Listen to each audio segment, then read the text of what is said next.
Lapag tayo ng dalawang freeze. Yun, nagpailaw pa nga. Marami pa tayong spells na naswag dito. Dalawang freeze, isang envy at isang totem at isang revive spell. So, swag natin dyan sa gitna.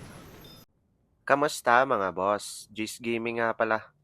Nandito nga pala tayo ngayon sa The Deadly Love mga boss. Nakiwar tayo dito.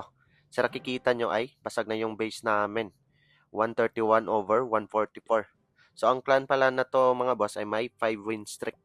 At yung kalaban naman ay dito kayo mamamangha. Dahil pag check ko dito mga boss, 60 win streak sila mga boss. Sobrang mamaw. Taga Pilipinas pa yan. So palo talaga pag Pinoy mga boss. Sobrang lakas sa war. So dito, may natitira pang base kaya try nating linisin. So itong number 10 na lang yung pinakamataas kaya yun ang unang lilinisin natin. So gagamitan pala natin ng Army ni Stars dito mga boss sa Legend League na Dragon Riders Attack.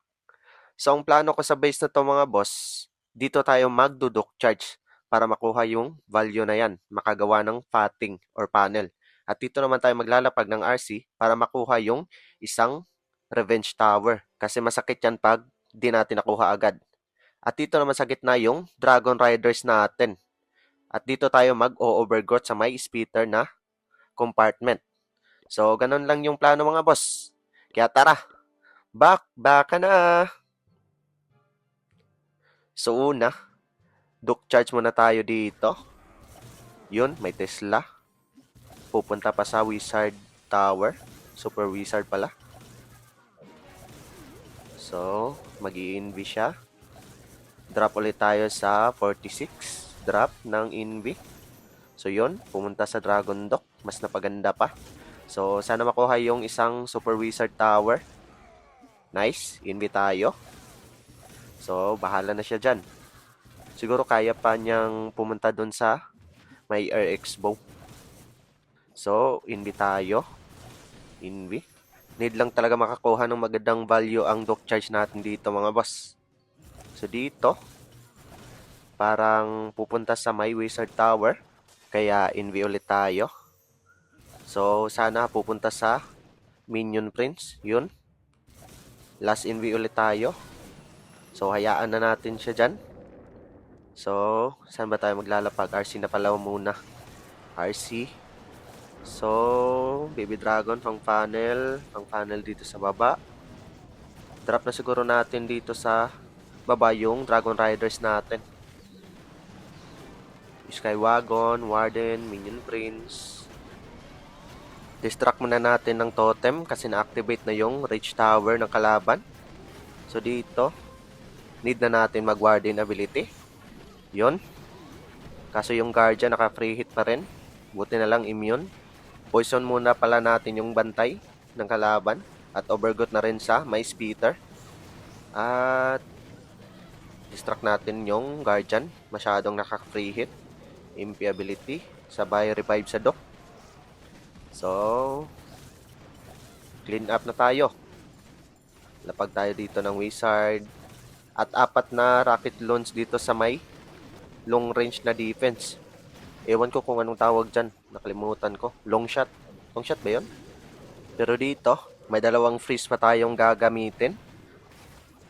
Siguro, swag na natin to. Yun, swag na nga. Times 4 na para matapos agad. Lapag tayo ng dalawang freeze. Yun, nagpailaw pa nga sa unang attack. Nice attack. 3 stars yung unang banat natin dito sa number 10 ng kalaban. So, second attack na tayo. At second attack na tayo dito sa number 14 na kahit na may marka. So, ang plano natin sa base na to ay same pa rin yung army na gagamitin natin. Kaya maglalapag tayo dito ng Dragon Dock natin para makuha tong value na to kasama ng heroes. At dito naman tayo sa baba mag-ARC ability para makuha yung Revenge Tower. At dito naman sa gitna yung mga Dragon Riders natin or main army. Sabay overgrowth dito sa may speeder na compartment. Siguro ganun lang yung plano natin mga boss. Kaya tara, baka na! So dito, yung dock charge muna natin or Dragon Dock, lapag natin dito. Envy tayo sa may 56. Envy.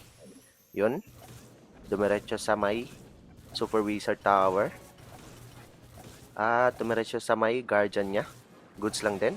Envy tayo. Yun. Dumiretso sa Town Hall.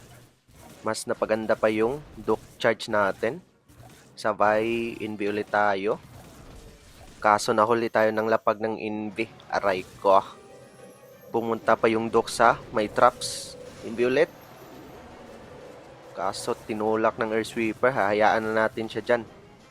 So, good value siguro yon. So, ang plano natin, poison muna natin yung bantay.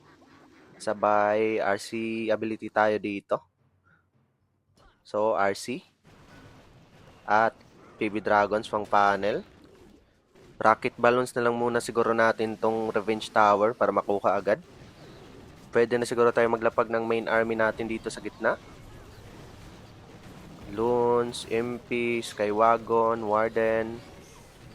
At Totem Spell tayo, pan-distract. So, nakuha agad yung Revenge Tower. Nice.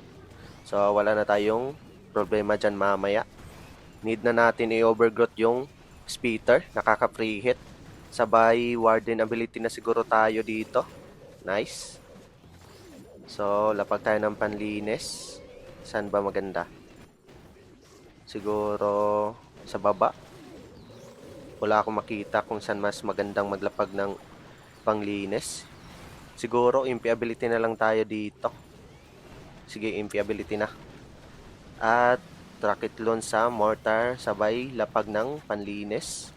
Dito sa baba. I mean sa may 3 o'clock. So, yun. Marami pa tayong spells na naswag dito. 2 freeze, 1 envy, at 1 totem, at 1 revive spell. So, swag natin dyan sa gitna. Yun. Nabuhay pa yung Dragon Dock natin doon, ha. Pero, nice attack.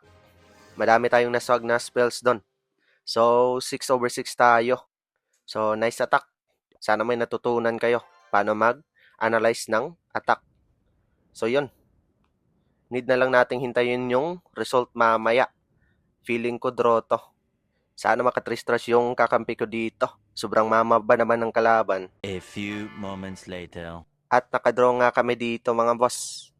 Buti na lang talaga malakas yung kakampi natin dito. Kaya congrats sa both teams, sa Deadly Love and Burgomasters. Sobrang mama nyo mga boss. Yun lang. Ingat!